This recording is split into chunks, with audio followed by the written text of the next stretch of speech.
really, that's the thing I like about both of these teams, Trevor. And I guess we're getting into, the breakdown of the game now. Yeah. Is, they're so similar, and they both want to be physical.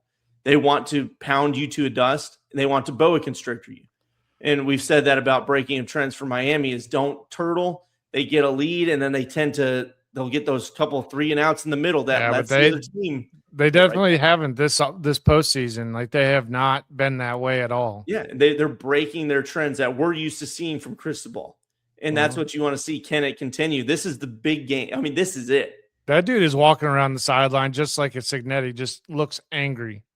Just looks hateful. He does. But Cristobal looks pissed. And we mentioned that last show that he was mad at the damn, the people standing up on the stage. And he got Scott Van Pelt. They were all pissed off at each other. And you're like, dude, this man is locked in. But yeah, when it comes down to it, guys, this game is going to be won in the trenches. How quickly can Indiana's defensive ends again get out to the flats for these tunnel screens that they like to play, these bubble screens that get on the edge? Can you play sound football for your cornerbacks that are out in the flats, playing that cover 2, or cover 3, whatever they're in? You've got to disguise your sets, Trevor. And right. It's, again, in the trenches. The pressure against Beck, the pressure against his name is escaping. Mendoza. Jesus.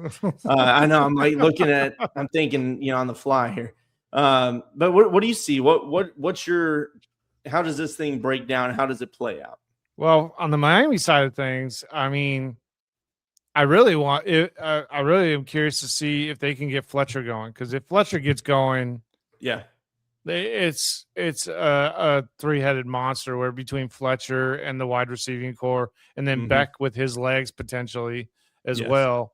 And on the flip side of that coin, I want to see how the front 7 of Indiana's defense handles Fletcher at the beginning of the game, where he's the freshest.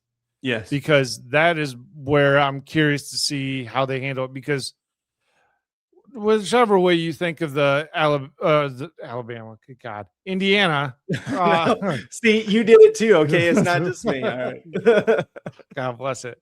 But no, the Indiana linebacking core, while they're fast and they tend to be able to cover most people, they're not the biggest linebackers. Yeah, they are not much bigger, or they're about the same size as Fletcher himself. They're not much bigger than him, at least.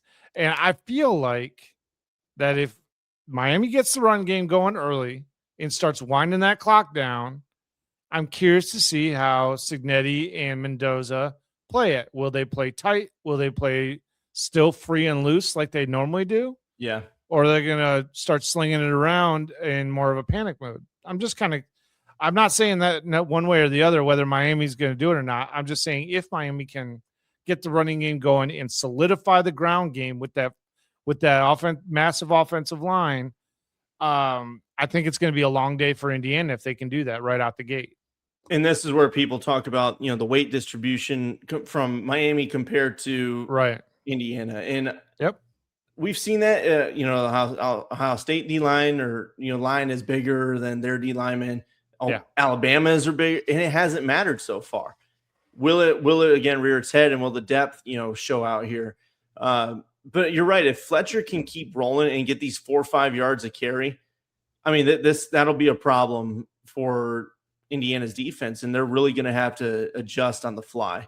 If they're getting pounded in a light box, then you're going to have to start bringing more guys in, and now you're going to be susceptible to getting hit on those screens, and then slot fade or something deep with Tony or Marion or somebody. Tight ends, you got to watch for them in this. You watch for the slips, the tight end delays. This is going to be a tough game, for Indiana. But if they can hold up that line early, it's going to give me a really good feeling about how they do for the rest of the game. And I'll say one more thing for Miami's rushing attack. They don't really get the big explosive. No. They can run and they can get a chunk 15, but they don't have the speed at the running back position, at least that I've seen, to bust it open and hit. They hit a seam and they go for 60 yards. But that's not their run game. That's not what they want to do. They just want to beat the living shit out you. And that's going to bring up more chances for them to go, to get a 3 and out or not a 3 and out, but, get stopped on 3rd down. If they can't, hit that long one, they have to now dink and dunk down the field. And now you give Indiana's defense more opportunity. And then on the opposite side, exactly. Special teams, it's going to be massive. Punt returns, field goal kicking. We saw that in the whole Miss game 2 weeks ago. Doinks off the uprights, and this is going to be crucial. It's going to be a 3-phase game. And then on the Indiana side, it is the running attack. It is, again, setting up and boa constrictor. To me, if I'm Indiana, in Miami, I feel like is going to be expecting you to run the ball. They're going to expect it. You saw last week or 2 weeks ago, Indiana only threw it, I think, 20 times. They didn't even need to, and they still threw it. But if I'm Indiana, I'm chucking this thing early. I'm letting Mendoza get comfortable, throwing some short routes outside, getting things going, and then hitting them deep and testing that back end of the Miami defense. And that should take off a little pressure. Indy players are there's something else, man. It truly. That's where I'm looking at. If I'm Indiana early, toss it around. Let's see if we can get the Heisman winner to win this game for you, and then start grinding them to a dust and boa constrictor them. But I don't know. That's kind of what I would do. But again, I'm not Kurt Signetti. But that being said, on the flip side, I would just bet that my wide receiving core can still hold the line and be as good as they've been. Yeah. I mean, if Mendoza's on and he's throwing them back shoulder throws, there ain't nobody on earth that can defend that stuff unless you are literally jumping those routes. That back shoulder stuff is hard to defend no matter who you are. And he's been perfect at it. I mean, just simply perfect. And I'll say a couple stats that I pulled up just looking at efficiencies and things like that. 3rd down offense for Indiana has been immaculate. They're first in the country. They're great at 3rd downs because it's always 3rd and short, 3rd and manageable, and they hit those well, whether it's on a run or whether it's Mendoza doing, a Mendoza thing. Miami's 18th in the country. So they do very well, but they still get, hung up sometimes. You saw it against, Ole Miss in the middle of that game and let Ole Miss kind of get back into it. Those middle of the game, third quarter, 3rd down stops is where Indiana can make a lot of money. And then the red zone offense. Indiana's 11th in red zone offense scoring. Miami is 36th. So that's just some things there that make me lean more to this Indiana pick. I picked them not preseason, but in the pre bracket breakdown.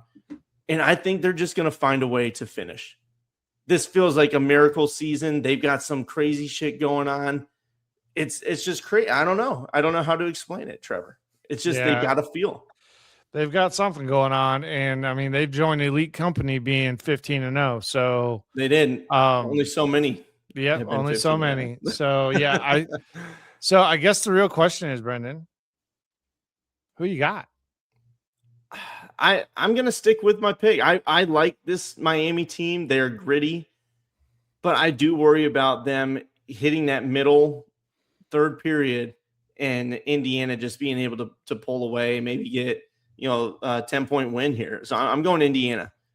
And then be close for the first 3.5 quarters, and then Indiana just pulls away. Yeah, I agree with Barbara. It is going to be a coin toss bear fight. Quotes. Love Aunt Barbara. She's always got a way with words, man. But I ain't going to bet against Signetti. I think he's just going to somehow figure it out. He's going to figure out how to pull it off. But that being said, it would not shock me in the least if Miami pulls this out because they're physically dominating. Agreed. People. Just everybody that they played, they physically dominated them. And this is where I've seen on the national media and, sports writers and people are saying there's Miami has no chance here to me, that's insane. I absolutely think Miami has a great shot. They're strong up front. They've got a good run game. Beck can be that deciding factor with his legs. But I don't know. I just when I look at how these teams have played, I find it, yeah, and I also find it funny that they're saying that with knowing that they're playing at Hard Rock Stadium. Yeah, everybody's counting out Miami. This probably means Miami wins and watch they'll beat their ass or something. Bulletin board material right there, man, all day long. So guys, let us know who's taking the win this week. Post your picks, post your picks, and we'll see how it all falls on Monday night. It's going to be a load of fun. I can't wait to watch it. I hate that the season's over, but this is going to be a fun national championship between these two teams. That's right. The sideline too. You're going to get so many freaking like these faces and all these things from Cignetti, and then oh my God, what's his name from Miami that's on the sideline? Are you talking about Michael Irvin? Yes, Michael Irvin. God, how could I forget his name? Yeah, his antics on the sideline cracked me up so bad. So I can't wait to see that alone.